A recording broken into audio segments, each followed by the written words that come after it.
नमस्कार बालमित्रांनो. नमस्कार बालमित्रांनो, आपल्या शरीराची रचना आपण पाहिलेली आहे. आपल्या शरीराला हात, पाय, धड, डोके असे अवयव असतात. त्याचप्रमाणे वनस्पतींना सुद्धा अवयव असतात. तुम्ही वनस्पती पाहिली असेल. वनस्पतीचा जमिनीखालचा जो भाग असतो तो मुळाचा भाग असतो. जमिनीवरील भाग असतो तो खोडाचा भाग असतो.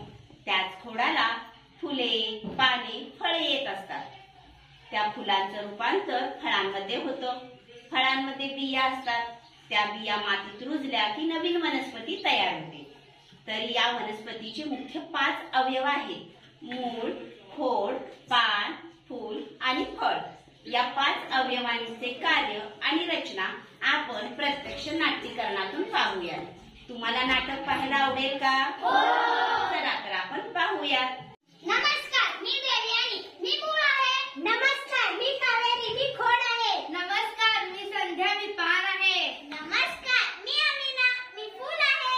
नमस्कार, मी आदिती, मी फळ आहे. नमस्कार, मी श्रावणी, मी झाड आहे. माझ्याशिवाय तुम्ही कुणी जगू शकणार नाही. मी माती घट्ट करून ठेवते.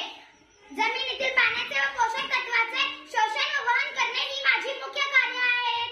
गाजर, मुळा यामध्ये मी अन्नसाठा करण्याचेही काम करते. माझ्यामध्ये 2 प्रकार आहेत, स्वतःमूळ आणि तंतुमूळ.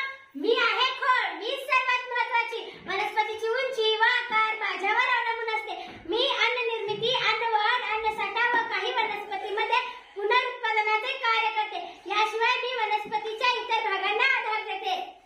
मी आहे पान. माझा रंग असतो हिरवा. माझ्यामुळे निसर्ग हिरवेगार दिसते. मी असते पसरट. अन्न निर्मितीमध्ये माझी महत्वाची भूमिका आहे. माझे 2 प्रकार आहेत, साधी व संयुक्त. अरे, मी आहे फूल.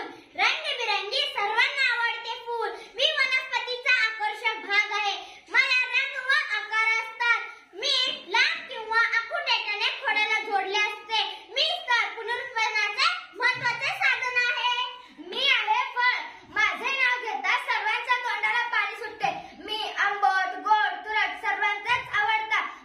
माझे रंग व आकार हे वेगवेगळे असतात. माझ्यामध्ये 1 किंवा एकापेक्षा अधिक बिया असतात. घेवडा, वटाणा या शेंगा म्हणजेच मी आहे. अरे, मी सर्वात महत्वाची आहे. अरे, मी सर्वात महत्वाची आहे. नाही, मी महत्वाची आहे. अरे, मी फूल. मी सगळ्यांना आवडते. अरे, नाही, मी महत्वाची आहे. अरे, थांबा, भांडू नका. तुम्ही सर्वजण माझ्यासाठी खूप महत्वाचे आहात. तुमच्यापैकी एक तर नसेल तर मी अपूर्ण आहे. आपण एकमेकांच्या मदतीने पर्यावरण टिकवूयात. मानमोठा रे तुम्हा सर्वांचा, मानमोठा रे तुम्हा सर्वांचा, अभिमान रे पर्यावरणाचा, अभिमान रे पर्यावरणाचा.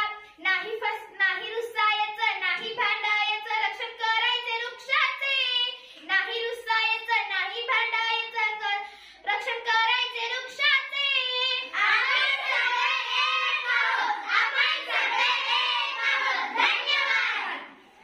काय बालमित्रांनो, आवडलं ना नाट्यकरण? तर आपण या नाट्यकरणातून वनस्पतीची रचना, त्यांचे अवयव, त्यांची कार्य आपण पाहिलेली आहेत. तर मला सांगा, या वनस्पतीच्या अवयवामध्ये असे कोणतं अवयव आहे की जे जमिनीतील पोषक द्रव्य शोषून घेतं? मी मूळ. Very good. तर बालमित्रांनो, जमिनीतील शोषून घेतलेली पोषक द्रव्य फांद्यापर्यंत, पानापर्यंत कोण पोहोचवतं? मी खोड. बरोबर. तर वनस्पतीचा असा कोणता अवयव आहे जो प्रत्यक्ष अन्न निर्मितीमध्ये सहभाग घेतो? मी पान. Very good.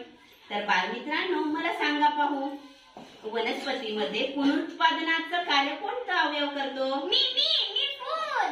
बरोबर. तर बालमित्रांनो, बिया कुठे तयार होतात? फळ. फळांमध्ये बिया तयार होतात आणि ती बी रोवली की पुन्हा वनस्पती तयार होते. बालमित्रांनो, अशा पद्धतीने आपण वनस्पतीची रचना, त्यांचे अवयव व त्यांची कार्य अभ्यासलेली आहे.